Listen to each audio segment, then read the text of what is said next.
sais que nous avons réussi à recréer la ville dont nous avions rêvé. Une ville où l'on respecte le patrimoine ancien et l'histoire de la ville, mais en la modernisant. Une ville où l'on redéfinit les usages sans rater une occasion de partager des lieux et des moments. Je vais me prendre pour le Père Georges bientôt. Et je crois que la rue du Pensionnat et ses abords illustrent bien cette volonté. Car si nous voulons bien sûr que les aménagements soient le plus beau possible, nous voulons surtout que les habitants les partagent et en profitent ensemble. N'est-ce pas? Et je crois qu'ici, et ce soir, le rêve est exaucé sans avoir à attendre Noël. Aussi, je vous invite à nous accompagner pour inaugurer symboliquement ces espaces, et je vais me faire aider pour cela par Nathalie Thévenon, qui est bien plus compétente que moi. Donc Nathalie est mon adjointe à la culture, en charge de la commission dénomination du patrimoine. C'est elle, son équipe d'élus et les associations du patrimoine qui ont planché pour donner un nom à cette ville de Genasse avait quelque peu perdu son identité et aujourd'hui elle la retrouve. Car effectivement, qu'est-ce qui fait l'identité de nos villages? Eh bien, c'est aussi les églises. C'est vrai que ce lieu, le Père Georges, tout à l'heure, nous a fait une magnifique cérémonie, parce qu'il ne faut pas oublier, pour les chrétiens, nous sommes à l'aube de Noël. Noël, c'est la fête de la Nativité, c'est le début de l'ère chrétienne, et c'est de là que découle notre civilisation. Bien qu'aujourd'hui, nous sommes dans un principe de laïcité, mais enfin, l'Église, c'est un symbole bimillénaire de notre France, bien avant la République, et maintenant nous avons aussi les mairies, et ces deux édifices symbolisent, à mon sens, ce que nous sommes. Et aujourd'hui, avoir réussi la mise en valeur, la restauration de ce patrimoine, c'est faire œuvre dans le cadre du développement durable. Pour les chrétiens, c'est aussi poursuivre l'œuvre, la grande œuvre de la création. Et cette création aujourd'hui humaine respecte bien sûr l'environnement, parce que je remarque que vous avez mis des lampes de nouvelle génération qui sont des lampes économes en énergie et économes vis-à-vis de la planète. Et j'y tiens retour en arrière avec l'histoire des saints qui ont donné leur nom à l'église d'Azieux, un nom que nous avons décidé de reprendre pour l'appellation de l'esplanade devant cette église. Il s'agit de Saint Gervais et de Saint Protais.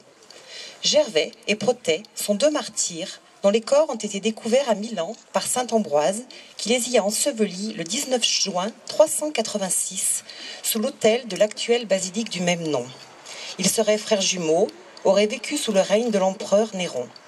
Ils refusèrent de sacrifier aux idoles par fidélité à leur baptême et furent donc condamnés à mort.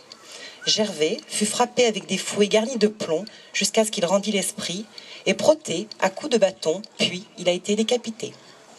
Saint Ambroise les a donc présentés comme des modèles, et des miracles semblent s'être produits par leur intercession.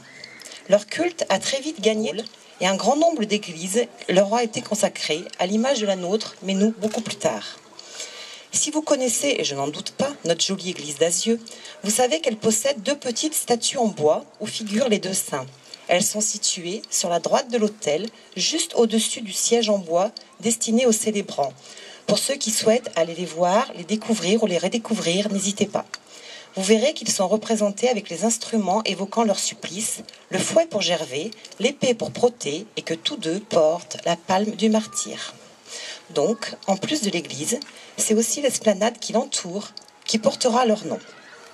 Et pour le mail, sur lequel nous nous trouvons aujourd'hui, nous avons fait appel à l'histoire du lieu et choisi de la dénommer Promenade André Ovide Girier. Alors André Ovide était sergent. Il a rendu à la 4e compagnie du 5e bataillon de mobiles de très grands services. Il a fait preuve d'un sang-froid, d'une énergie peu commune. Dans la nuit du 12 décembre 1870, alors que le château de Chambord venait d'être enlevé par l'ennemi, il a su conserver la discipline, l'obéissance et l'ordre. Et j'en arrive au lien avec l'église d'Azieux. Car en 1880, les habitants d'Azieux ont envisagé la construction d'une église au cœur de leur bourg. Ils ont alors créé un comité sous la présidence du fameux André Ovide Girier et ont obtenu le classement en 1880 d'Azieux en paroisse indépendante. La construction a alors débuté dans un très bel élan d'enthousiasme. C'est M. Ducurtil, conseiller à la cour d'appel de Lyon, qui a donné le terrain pour la construction, M. Roibet une langue de terre pour le chemin d'accès et André Ovide Girier le terrain pour le presbytère.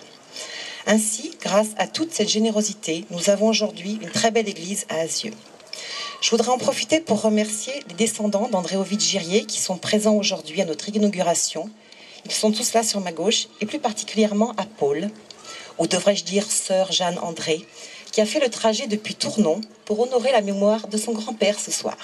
Je l'invite à nous rejoindre pour dévoiler la plaque saluant André Ovid-Girier.